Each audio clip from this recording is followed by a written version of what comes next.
वैकुंठ धाम को प्राप्त करेंगे। परमात्मा का दर्शन यज्ञ आदि से इतना शीघ्र प्राप्त नहीं होता जितना कि भक्ति के द्वारा सहज रूप में हो जाता है। ये भक्ति क्या है? भक्ति यानी प्रेम। प्रेम क्या है? यानी देना। कल मैंने आपको कहा था भगवान आपसे प्रेम करता है, देता ही रहता है ना। कभी 10 रुपया भी लेने आया क्या? कभी नहीं।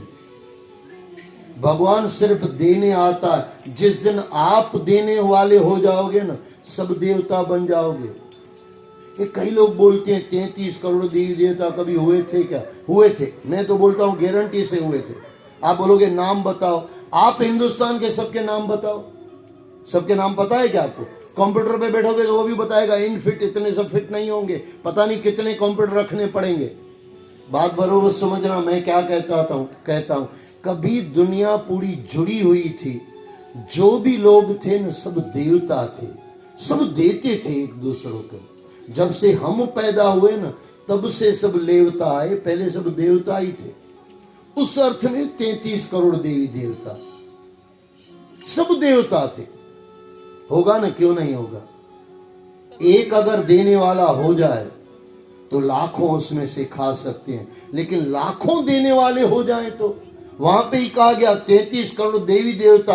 देवी देवता में आप मानो ना मानो, इतना मान लो वो सब देते थे, किसी से कुछ लेते नहीं थे। और आज का इंसान लेता ही है, देता कुछ नहीं है। दस्यू कोई ने पैसा मुफ्त में नहीं आपे। अरे जहर मुफ्त में नहीं आपे। जहर मुफ्त में लई ने आवे सही। एक संत कहता था कि जहर मरतु હોય तो जहर भी मानस लईने આવે। तो कोई ये पूछो कि जहर केम लावे? इनके कदाच कोई यार खाવું પડે तो પછી પૈસા ખર્ચવા નહીં પડે ને, પડેલું હોય તો જે ખાઈને મરી જવાનું, 10 रुपया बची जाए। तो ये है इंसान, जहर का पैसा भी बचा है और उसको क्या कहेंगे भाई। करणो हो तो सो ना कियो, पर्यो लोभ कह फंद, नानक सम्यो रम गयो, अब क्यों रोवत अंध। जितना भी भक्ति के द्वारा सहज रूप में हो जाता है, इसलिए परमात्मा ने भक्ति को ही सर्वोपरि रखा है। नारद जी की बात सुनकर भक्ति की शंका दूर हो गई। वह बोली, हे ऋषिवर नारद जी, आप धन्य हैं। आपने जिस प्रकार मुझे धीरज बंधाया है, उसी प्रकार आप मेरे पुत्रों को भी जगाओ। मेरे द्वारा अनेक प्रयास करने पर भी इनकी चेतना जागृत नहीं हो पा रही है। मुझे इसके लिए बड़ी चिंता हो रही है। नारद जी भक्ति से कुछ कहते, तभी आकाशवाणी हुई, हे नारद जी, ये दोनों बिना सत्संग के जागृत नहीं होंगे। मैं फिर आपको दोहरा दूं, समय नहीं है फिर भी मैं आपको कह दूं, आप और हम भी बिना सत्संग के जागृत होने वाले नहीं है। अच्छा, आप बोलोगे जागे हुए ही हैं, तो थोड़ा बदल दो, बिन सत्संग विवेक न होई, राम कृपा बिन सुलभ न सोई। जागा हुआ कौन है? जिसके अंदर विवेक है। और जागा हुआ नहीं है तो करतूत पशु की मानस जात, लोक पचारा करे दिन रात। इसके लिए साधु जन को खोजो। नारद जी ने इधर उधर देखा तो उन्हें अपनी और आते हुए संकादि मुनीश्वर दिखाई दिए। उन्हें देखकर नारद जी ने कहा, ऋषिवर, आपके दर्शन करके मेरा जीवन धन्य हो गया। आप योगी और ज्ञानी हैं। संतों का दर्शन करके इंसान धन्य हो जाता है। संतों के चरणों में फालतू बातें मत पूछो। आप उसको खाने के लिए बुलाओ, कहीं बुलाओ, ठीक है, लेकिन फिर वहां पे भी बिठा के फालतू बातें मत करो। તમારા લગન કેમ નથી થયા? अरे तारा થઈ ગયા છે, तू मौज कर। हाँ, कई लोग मुझे पूछते हैं लगन केम નથી થયા? अरे भाई નથી કર્યા, तने હું तकलीफ है? खरेखर लोगों का सवाल पता नहीं क्या होता है। अब उसको पूछ के आप क्या करोगे भाई? आपको क्या फर्क पड़ेगा? फर्क पड़ेगा तो मुझे पड़ेगा। संत की जात न पूछ लीजिए ज्ञान। उनके पास जो ज्ञान है ना, वो ले लीजिए। और जात का क्या लेना देना? संत क्या है, कैसे है, क्या लेना देना? उसके पास जो है धन, राम नाम के हीरे मोती, वो ले लो ना। आपके तप की बराबरी कोई नहीं कर सकता। हे ऋषिवर, आपके दर्शन करके मेरा जीवन धन्य हो गया। आप योगी और ज्ञानी हैं, आपके तप की बराबरी कोई नहीं कर सकता। आपकी सामर्थ्य थी कि आपने बैंकुटपति के द्वारपालों जय विजय को पृथ्वी पर गिरा दिया था, और आपकी कृपा से ही वे पुण्य वैकुंठ लोक पहुंच गए। आप दया करके भक्ति ज्ञान और वैराग्य का दुख दूर कीजिए। कौन कह रहा है? नारद जी मुनि कह रहे हैं संत कुमारों को। ये याद रख लेना।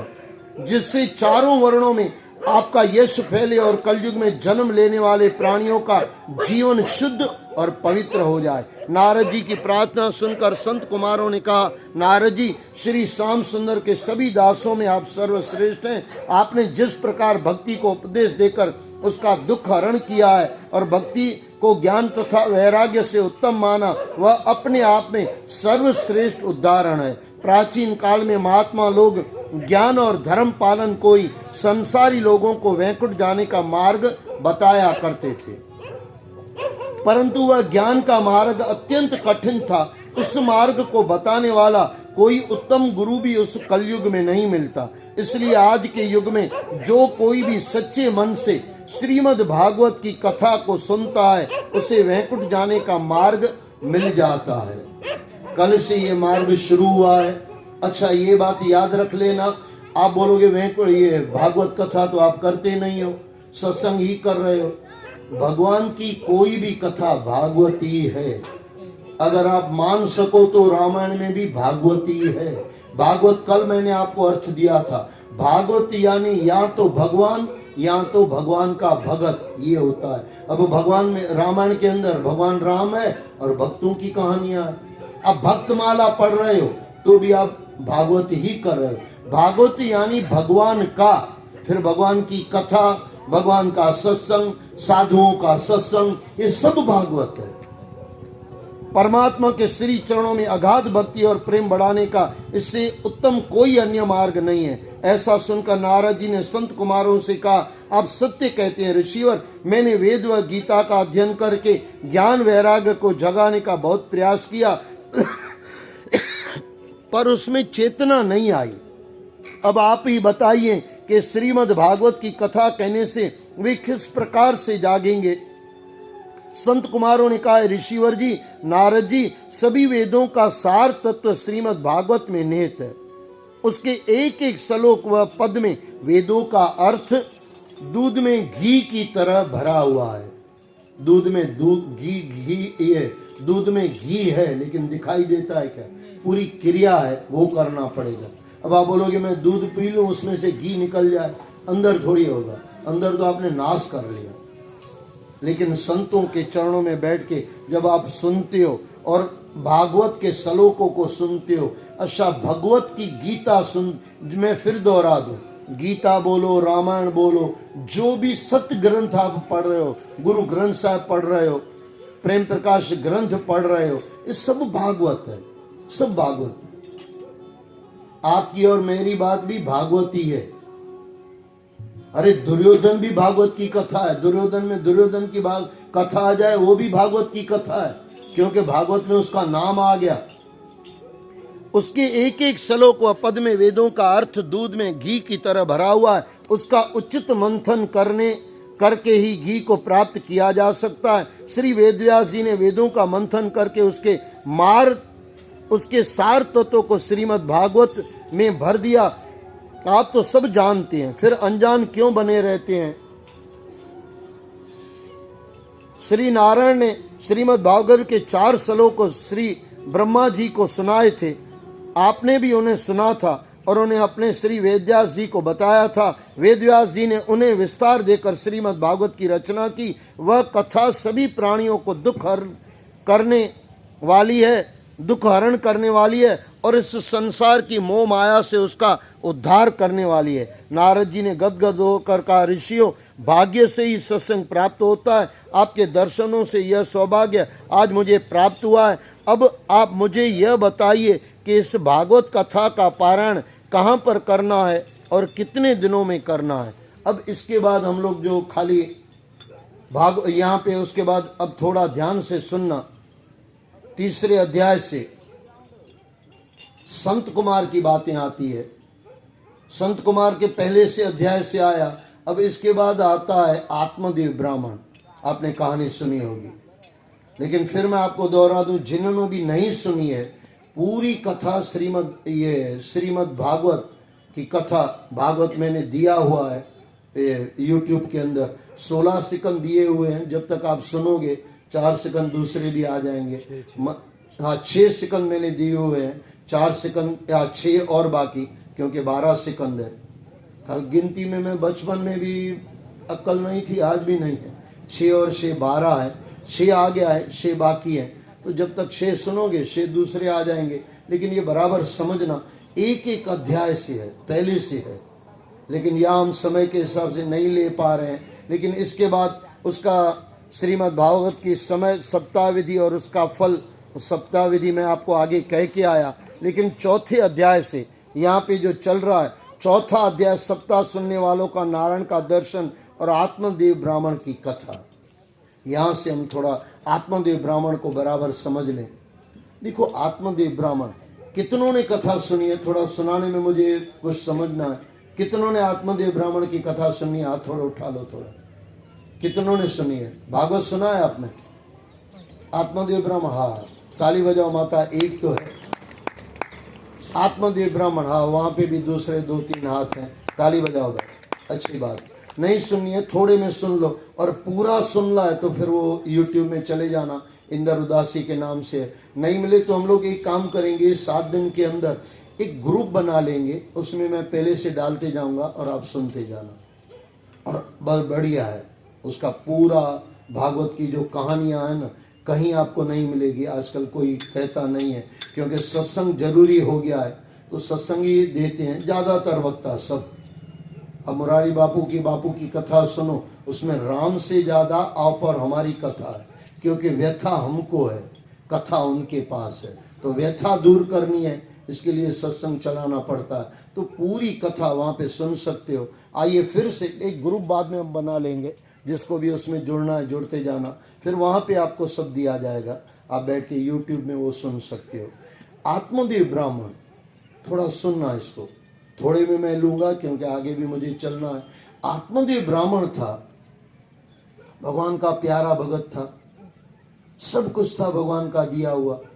भगवान का भक्त होता है ना, सब कुछ होता है, उसके पास रोने जैसा कुछ नहीं होता है। रोने जैसा तो भक्त ना हो उसके पास भी नहीं होता है, लेकिन उसको समझ नहीं आती है कि मैं ये रो क्यों रहा हूँ।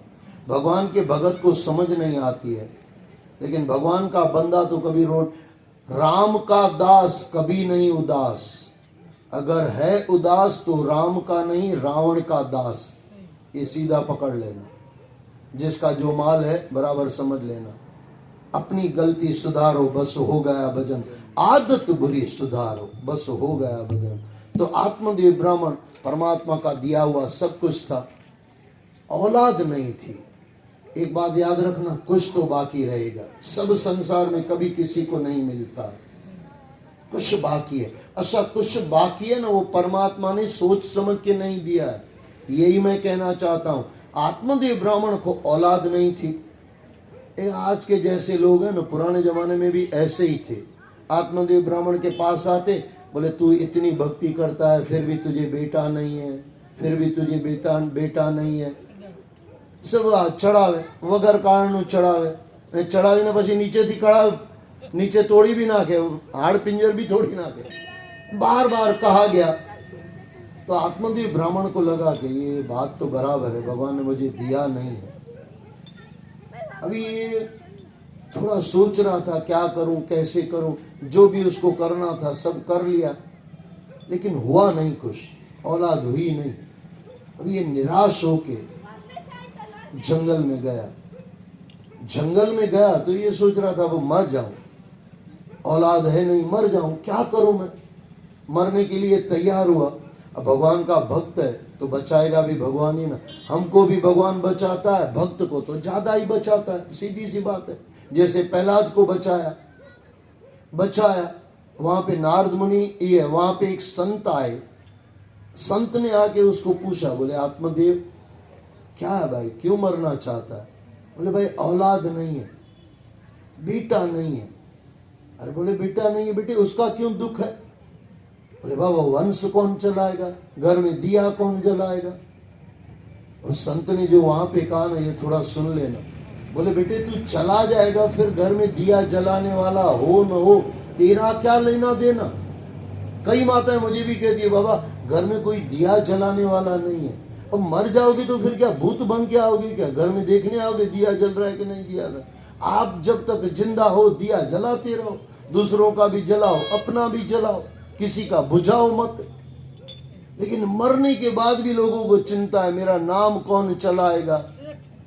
तारा नामा 6 सू भाई, लेकिन नाम चलाना है, नाम चलाना है। तो सन्यासी ने बहुत कुछ समझाया। अब समझा समझा के नहीं समझा, टाइम का नहीं मत बीच में जो पे तो समझा समझा के जब थक गया तो फिर उसको लगा कि भाई इसको कुछ कहना चाहिए। बोले बेटे कोई संसार में सुखी नहीं है, और वो भी बेटों से परिवार से कोई सुखी नहीं है। सुख आपके पास है, वो ढूंढ ले। और तेरा तो नाम ही आत्मदेव है, आत्मा में रमण करने वाला। बहुत कहा गया, जब नहीं समझा फिर उसने कहा बोले बेटे एक ये फल ले ले, घर जाके खा लेना और तुझे औलाद हो जाएगी। फल लेके आ गया। अब ये संतों की भी बीवियां कुछ परमात्मा ने गजब की दी हुई। एक संत कह रहा था रावण को मंदोदरी जैसी बीवी दे दी, और संतों को तो किस अर्थ में कह रहा हूं आप समझ रहे हो। लेकिन वो बोले ये मेरी बीवी ऐसी है, उसकी भी बीवी कुछ परमात्मा ने ढंग से ही बनाई थी, फुर्सत से ही बनाई थी। और वो फल दे दिया उसको, धुंधली उसका नाम, धुंधली को फल दे दिया। हाँ, अब ये माता फिर वो कुछ आज की लड़की थी, फिर ये बोले मेरा फिगर बिगड़ जाएगा। हाँ बोले सच सही में लिखा है भागवत में, पढ़ना कभी और सुनना, जो मैंने दिया हुई है भागवत पढ़ा हुआ उसमें सुनना, मेरा फिगर बिगड़ जाएगा। अच्छा बोले चोर आ जाएंगे लूटने तो मैं कैसे भागूंगी, क्योंकि पेट में बच्चा होगा। एक कहानी आती है छोटी सी, सुनना उसको। बोले पति पत्नी थे, आपस में तलाक जैसी नौबत आ गई, कोर्ट में पहुंच गए।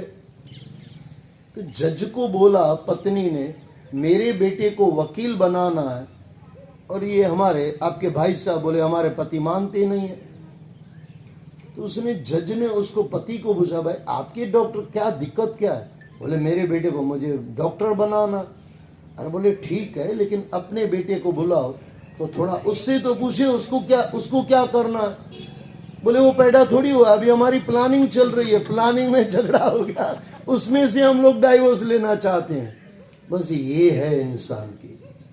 अभी ये भी सोच रही है घर में चोर आएंगे, अब वो बेटा आया नहीं है, पेट से हुई नहीं है, लेकिन चिंता अभी से हो गई चोर आएंगे, अब आए ना आए। अच्छा तू ही मर जाए इससे पहले तो कोई लिखा के लाया है क्या? मां बनने से पहले माताएं मर जाती है कि नहीं? कितनी माताएं मर जाती है दुख की बात, लेकिन चली जाती है। जब कहा गया धुंधली को दिया गया फल, तो फल उसने छुपा के रख लिया। थोड़े दिनों के बाद उसकी सहेली आई। सहेली ने पूछा बोले ये क्या हो रहा है तुझे? बोले ये दिक्कत है। बोले काम करना, ये गाय को खिला दे, कौन देखने आएगा तुझे?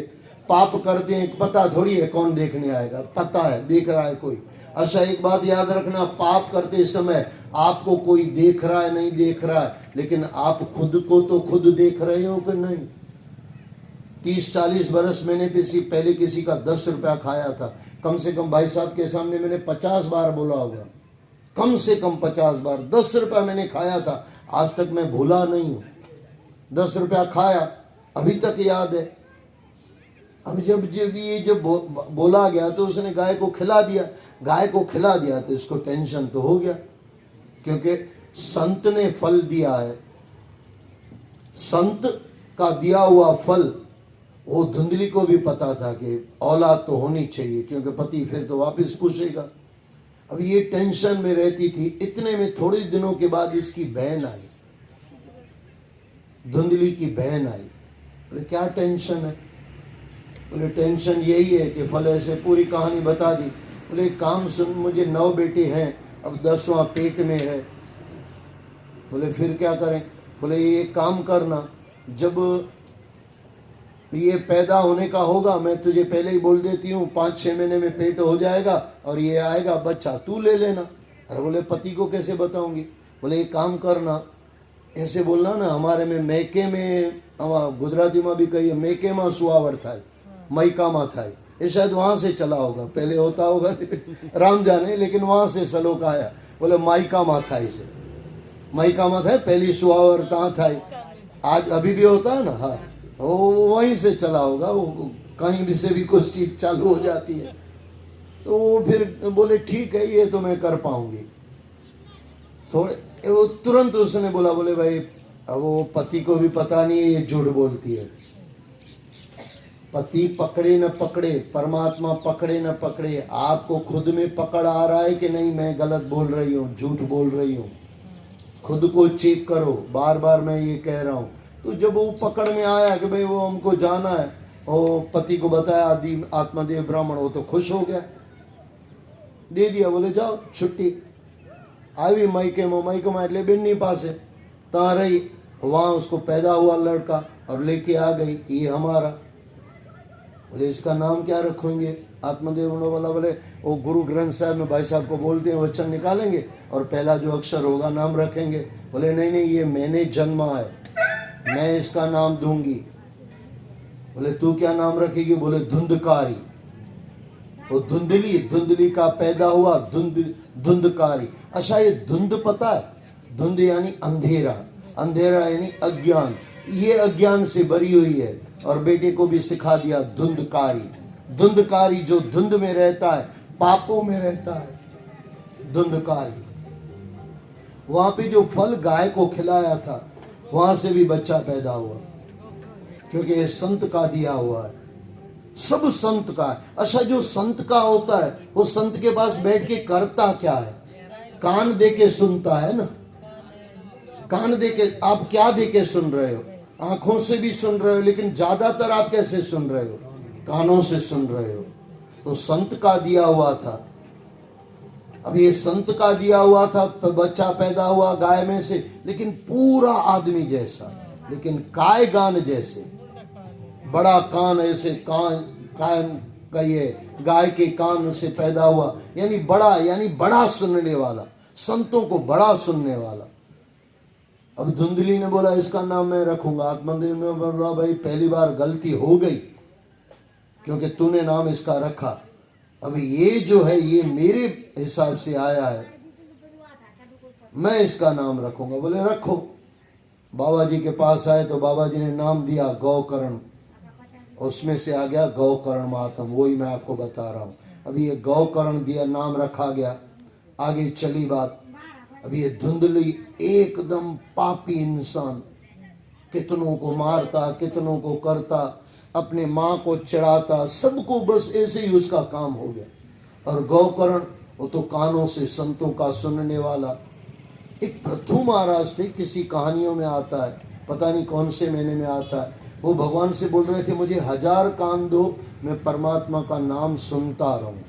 पृथु महाराज किसी में, शायद कारकत की कथा में, भूल चुक लेनी देनी किसी में भी हो तो, लेकिन पृथु महाराज थे 1000 कान दो और मैं बोले भगवान का नाम सुनता रहूं, कथाएं सुनता रहूं। इसी तरह गौकर्ण हुआ, इतने बड़े कान वाला, यानी गाय के कान वाला। अभी आगे चली बात। जब ये धुंधली अपने माँ बाप को मारने की बातें करता, आत्मदेव ब्राह्मण मन में बैठ के सोचता, संत कहे तो सही रहते, परिवार में किसी को सुख नहीं मिलता है। अभी ये आत्मदेव ब्राह्मण अकेले बैठ के रो रहा था, पछता रहा था। अब अकेला बैठा हुआ था ना, तो संत का दिया हुआ है गौकर्ण आके बेड में पास में बैठा। बोले बाबा जी क्या चिंता है, क्यों चिंता करते हो? बोले बेटे तेरे भाई, क्या नाम पूरा डुबो दिया। एक बात याद रखना, जब आप गलत करते हो ना, आपका पूरा वंश डूब रहा है। वंश को ध्यान रखना, आपके वंश क्या है? इंसान की औलाद है, इंसान बनेगा, न हिंदू बनेगा न मुसलमान बनेगा, इंसान की औलाद है, इंसान बनेगा। जब रो के गौकर्ण ने बोला, बोले बेटे बाबा क्या चिंता है? बोले बेटे तेरे भाई की वजह से दुखी हूँ। बोले बाबा क्या चिंता करते हो, आप तो आत्मदेव हो, आत्मा में रमण करो, और थोड़ा बहुत आपको कुछ पूछना है तो मुझे पूछ लीजिए। तो गौकर्ण के कुछ प्रश्न थे और आत्मदेव ब्राह्मण के कुछ प्रश्न थे, वो गौकर्ण ने दे दिए और बाबा जी को ज्ञान लग गया। जंगल में गया, परमात्मा के लीन हो गया, मोक्ष पद मिल गया। यहाँ धुंधली अब ये धुंधकारी भी उसका बड़ा बेटा है, बड़ा बोलो छोटा बोलो, लेकिन इसका जन्मा हुआ, इसका जना हुआ नहीं है। अच्छा, बीच में ये जो वो बड़ा हुआ तो माँ को मारने लगा, पिताजी तो मर गए, चले गए, यानी अमर हो गए। लेकिन ये धुंधली को धुंधकारी मारता पीटता, काफी बार उसको कहा मुझे पैसे दे, ये दे, बहुत कुछ मारा पीटा, और बोले कल तो मैं तुझे मार ही डालूंगा अगर मुझे पैसे नहीं दिए तो। माँ बेचारी डर गई। मैंने आपको कहा ना, जवानी में किए हुए पाप बुढ़ापे में हिसाब देना पड़ता है। ये तब तक सुखी थी जब आत्मदेव ब्राह्मण साथ में था। आपके घर में एक इंसान ऐसा होता है जिसकी वजह से आप सुखी होते हो। रावण तब तक सुरक्षित था जब तक विभीषण था। विभीषण चला गया, रावण भी चला गया। अगर रावण को जिंदा रहना चाहिए था ना, तो विभीषण को नहीं निकालना चाहिए था। ये तो पता नहीं किन लोगों ने कहा कि विभीषण को धोखेबाज बोल दिया। पागल है इंसान, कुछ भी बोल देता। आपके घर पे भी एक विभीषण हो ना, कभी मत निकालना, वही आपको बचा के बैठा है। पता नहीं कौन कब किसको बचा दे, कौन किसको मार दे, पता नहीं है। जो घर मिला है ना, परमात्मा के राजी में राजी रहो। जो परमात्मा ने दिया है स्वीकार कर लो। धुंधली को ये सब जब कहा गया तो ये डर गई और कहीं कुएं में अपना आपघात कर लिया, मर गई। मर गई तो ये तो और उद्दंड हो गया। सब कुछ करता, मैं चाहे ये करूं, मैं चाहे वो करूं, मेरी मर्जी। अब आत्मदेव ब्राह्मण तो संत थे, वो तो अपने पूजा पाठ में लगे रहते, काफी हो गया। अब आत्मदेव को लगा इससे रहना बहुत मुश्किल है। आत्मदेव ब्राह्मण भी चले गए। आत्मदेव ब्राह्मण चला गया, अब इसको बोलने वाला और कोई नहीं रहा। पहले थोड़ा बहुत पिताजी बोलते थे, फिर थोड़ा बहुत माता जी बोलती थी, फिर थोड़ा बहुत कभी कभार आत्मदेव ये गौकर्ण बोलते थे, ये भी चले गए। और गौकर्ण को लगा कि मैं इसके साथ रहूंगा नहीं, रह नहीं पाऊंगा। अब ये धुंधकारी अकेला हो गया, चोरियां करता, लूटपाट करता। एक बार बहुत सारा धन लेके आके किसी गलत स्त्री को दे दिया, गलत स्त्री को दे दिया। वो पैसा उसको मिल गया तो उसको लगा अब इसकी क्या जरूरत है, फिर अब धुंधकारी की कोई जरूरत नहीं है। तो बोले ऐसे कहा जाता है, वो गलत स्त्रियां साथ में मिलके, एक गलत स्त्री जैसा संग वैसा दूसरा भी संग ऐसा ही होगा ना। दूसरों लड़कियों को लाके उन्होंने उसको मार दिया।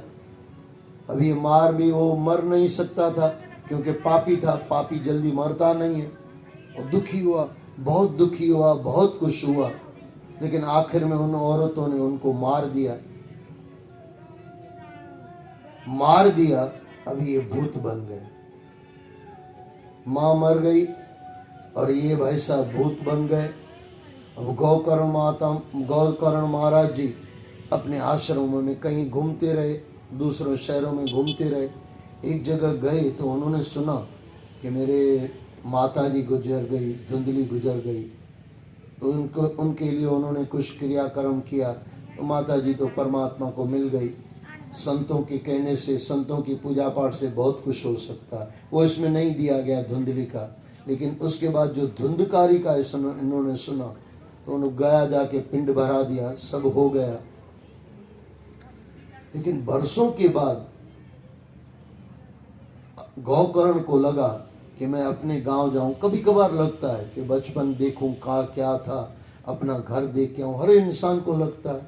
बरसों के बाद गौकर्ण वहां आया और अब रूम उसका था, उसने साफ करके वहां पे बैठ गया तो कभी घोड़े की शक्ल, कभी भैंसे की शक्ल, कुछ अलग अलग आ रही थी।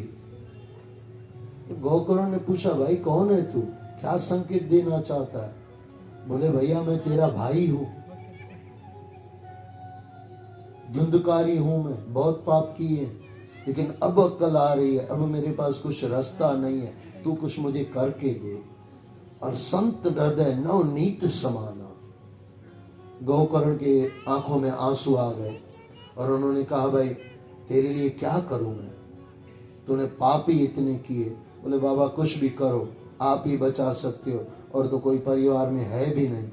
और ऐसे कहा जाता है गौकर्ण महाराज सुबह सूर्य को जल दे रहे थे। सूर्य से पूछा, बोले बाबा क्या करें?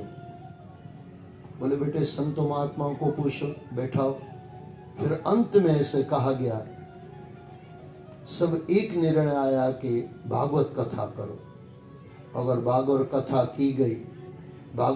की गई बांस के अंदर, और बांस अभी भी कई लोग वहां पे रखते हैं, कई भागवत कथा होती है ना, वहां पे बांस रखते हैं, उसके अंदर 7 गांठें थी। उसके अंदर बाबा जी आके बैठ गए। कौन? धुंधली महाराज, ये धुंधकारी महाराज उसमें बैठ गए।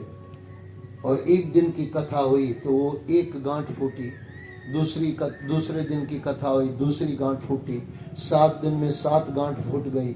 हमारे अंदर भी 7 गांठें हैं, काम क्रोध लोभ मोह अहंकार राग द्वेष, ये 7 गांठें हैं। रोज रोज फूटती जाएगी अगर ध्यान से सुनेंगे तो।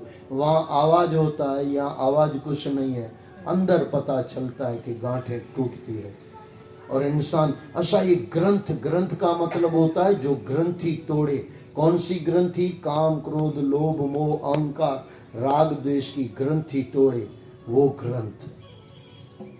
तो वो सब जब हो गया, धुंधकारी का मोक्ष हो गया, फिर गौकर्ण जी महाराज निकले अपने कार्यों में। लेकिन यहाँ पे एक चीज मुझे कहती है, यहाँ पे गौकर्ण का महात्म पूरा हुआ। इसके 6 अध्याय टोटल मिला के होते हैं, और वो पहले तो हमने 2 पढ़े, तीसरे और ये 6ठे अध्याय तक गौकर्ण महात्म का है। उसके बाद पहला सिकंद शुरू होता है। पहला सिकंद हम जाएं, इससे पहले थोड़ा समझना, गौकर्ण महात्म में से बहुत कुछ सीखना है। गौकर्ण के पिताजी का नाम क्या था? अभी मैं आपको कह के आया, आत्मदेव ब्राह्मण। आत्मदेव ब्राह्मण के पास सब कुछ था, बेटा नहीं था।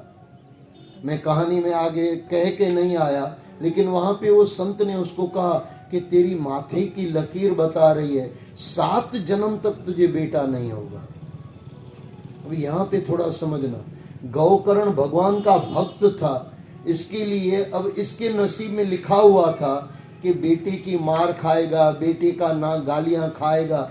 भगवान ने क्या किया? तू मेरा भक्त है ना, 7 जन्म तक तुझे बेटा ही नहीं दूंगा, तेरा दुख मैं दूर कर रहा हूं। लेकिन इसने क्या किया? आ बैल मुझे मार।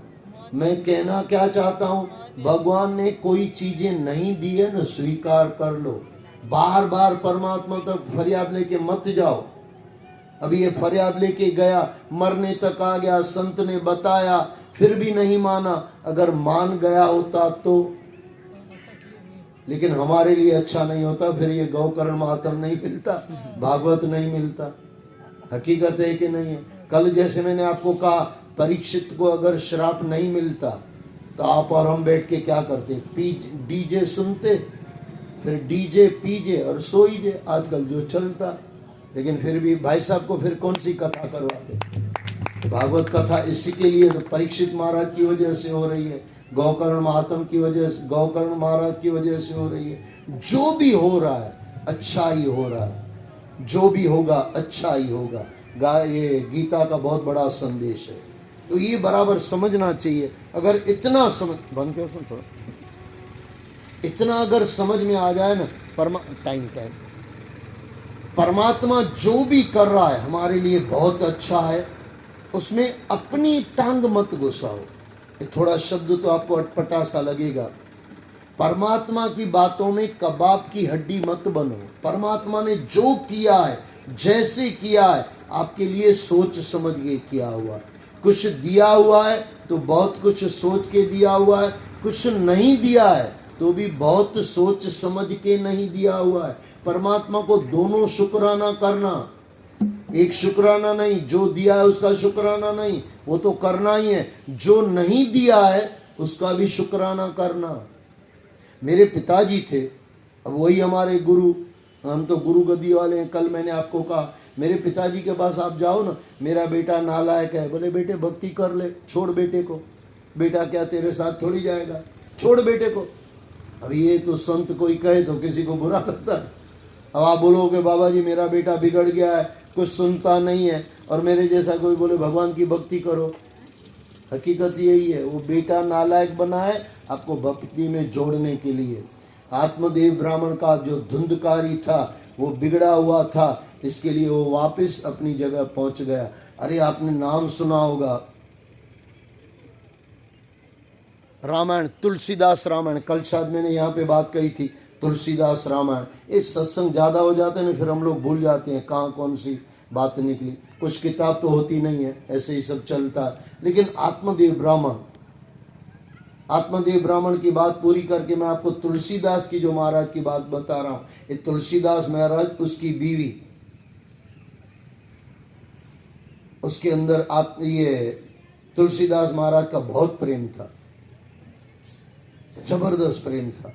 और जब उसकी बीवी ने उसको कहा जितना प्रेम मुझसे करते हो इतना प्रेम अगर परमात्मा से कर जाते, आधा प्रेम भी परमात्मा से कर लेते तो परमात्मा मिल जाता। लग गई बात, परमात्मा को पा लिया तुलसीदास ने। ऐसे ही भागवत की कोई कथा मिल जाए और कहानी मिल जाए या कुछ बात समझ में आ जाए, उठा लो, वो आपका जीवन सुधार देगी।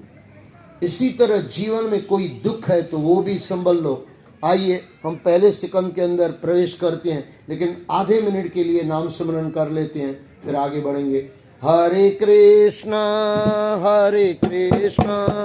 कृष्ण कृष्ण हरे हरे, हरे कृष्णा हरे राम राम राम हरे हरे। सच पूछो ना भाई, मैं 6 घंटे वाला हूँ, 3 घंटा सुबह में, 3 घंटा शाम को। तो मैंने भाई साहब को बोला था, मैं बोला 6 घंटे करें, बोले एक काम करना आप करना और मैं नीचे बैठूंगा, 3 घंटे पूरा करेंगे। फिर शाम को 3 घंटे में कोई कब आएगा उस समय पूरा करना। समय नहीं है भाई साहब, लोगों के पास समय नहीं है। आइए पहले सिकंद के अंदर, पहला सिकंद श्री सूजी और सोमकादिक ऋषियों द्वारा प्रश्न पूछा गया। यहाँ पहला अध्याय हम पूरा कर रहे हैं। दूसरे अध्याय के अंदर भगवान की कथा और भक्ति का महत्व, जिसको पूरा सुनना है आप ये हम कल से या आज से ही बना देंगे, एक ग्रुप बना देंगे। जिसको भी कहानी सुननी है ये पूरा अध्याय सुनना है, सब उसके अंदर है, 1 बाय 1 सुनते जाना। एक अध्याय भी वहां पे छोड़ा नहीं है, पूरी कहानी है उसके अंदर, कोई सत्संग नहीं है, सीधा भागवत। और यहाँ पे सीधा सत्संग, क्योंकि ये हमारे और आपके लिए ये भी जरूरी है, वो भी जरूरी है। दूसरे अध्याय के अंदर पहला सिकंद, दूसरा अध्याय भगवान की कथा और भक्ति का महत्व। मैंने आपको कहा भक्ति का महत्व ये है, लोगों से प्रेम करना सीख लो, भक्ति हो गई आपकी। परमात्मा को बाद में करते रहना, पहले अपने परिवार को देखो। साहिब इतना दीजिए जा मैं कुटुंब समाज, मैं भी भूखा ना रहूं, साधु न भूखा जाए। परिवार से प्रेम दो, परिवार से प्रेम देने के बाद खुद से प्रेम करो और फिर परमात्मा से प्रेम करो, गुरुओं से प्रेम करो। तीसरा अध्याय भगवान श्री हरि के अवतारों का वर्णन आ गया है, आपने सुना है। जिसने नहीं सुना हो भागवत में सुन लेना, फिर मैं आपको कहूँ। अच्छा, उसके बाद चौथा अध्याय के अंदर महर्षि व्यास द्वारा रचित पुराणों और महाभारत का परिचय। क्या सुंदर महाभारत है भाई। बीच बीच में मैं कभी विदुर नीति में आपको बताऊंगा, भीष्म के कुछ बताऊंगा, क्या भीष्म ने ज्ञान दिया है, जबरदस्त। भीष्म पितामह ने जो ज्ञान दिया है, और विदुर नीति जो है, विदुर नीति आप सुनना, आपके काम का और मेरे काम का जबरदस्त है। जितना मैं कह पाऊंगा आगे चल के उसको लेंगे, बीच बीच में जो भी आएगा उसको हम लेते जाएंगे। जो ले जाएंगे वो बन जाएंगे। फिर मैं कह दूं मुक्ति आपके हाथ में है। धीरे धीरे संसार को छोड़ते जाओ और परमात्मा को पकड़ते जाओ, दिल में पकड़ते जाओ और संसार को छोड़ते जाओ। उसका मतलब ये भी नहीं कि मैंने खाना बनाना छोड़ दिया। हाँ, अगर खाना बनाना छोड़ना है तो फिर खाना भी छोड़ दो। हाय असां तो वरी माताउनि खे भगवान बचाए भाई। हुन खे जो सुखमनी तो वरी 3 कलाक सुखमनी हलंदसि। हाँ, और असांजी संजू भाई माता वेठी आहे, हेमा माता नालो, आंचल माता ए चए भाई साहब मां रोज सुखमनी पढ़ंदुमि, सुबुह जप जी बि पढ़ंदुमि, हाणे संजू वेठो रोटी करे, ऐसे थोड़ी चले। भाई साहब खे वो चवंदो भाई साहब ॿियो दफ़ो वरी कड़ी कीअं घुरायूं तव्हांखे। सचपच एतिरे महापुरुषों को नमस्कार है, ऐसे ज्ञानी पुरुष सब कुछ है इनके पास, लेकिन फिर भी लगता है दूसरा कोई संत आके कुछ कथा कह जाए। इस समझ लेना बहुत छोटी छोटी बातें हैं जीवन में उतारने के लिए। चौथा अध्याय महर्षि व्यास द्वारा रचित पुराणों और महाभारत का परिचय। महाभारत का परिचय में थोड़ा आगे हम जाएंगे, कभी देखेंगे, लेकिन महाभारत जहाँ पूरा होता है, ये याद रख लेना, जहाँ महाभारत पूरा होता है वहां से भागवत शुरू होता है। महाभारत पूरा और भागवत शुरू, एंड महाभारत और शुरुआत भागवत की।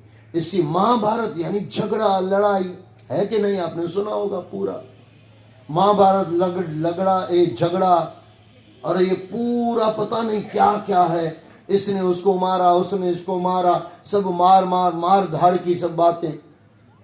जब ये छूट जाए ना तब भागवत शुरू होता है आपके जीवन में भी, ये याद रख लेना। इस संसार की परपचर छूट जाए, करतूत पशु की मानस जात, लोग पचारा का मतलब बिना कारण हम फंसे हुए हैं। हमारे गुजराती में भी कही है पार की पंचायत, पार की पंचायत मारी नाखशे તમને, તમે તમારી પંચાયત કરો ને બીજાની પંચાયત કરીને શું કરવાના ભાઈ? પોતાની તો પંચાયત કરતા નથી ને બીજાની પંચાયત લેવામાં બેઠા છે। બીજાની પંચાયતમાંથી કઈ નથી મળવાનું, પોતાની પંચાયત करो। मैं कहाँ जा रही हूँ, क्यों जा रही हूँ, क्या मिलेगा? कुछ नहीं मिलेगा। मरने के बाद एक सुई साथ में नहीं चलती, लेकिन कितना सब साथ में सामान 100 बरस का, पल की खबर नहीं। 5वां अध्याय देवर्षि नारद द्वारा भगवान श्री हरि का गुणगान और अपना पूर्व चरित्र सुनाना। नारद मुनि का पूर्व चरित्र है, फिर मैं दोहरा दूं, आप उसमें सुनना, पूरा उसमें आएगा। महाभारत के अंत ये हमारा जो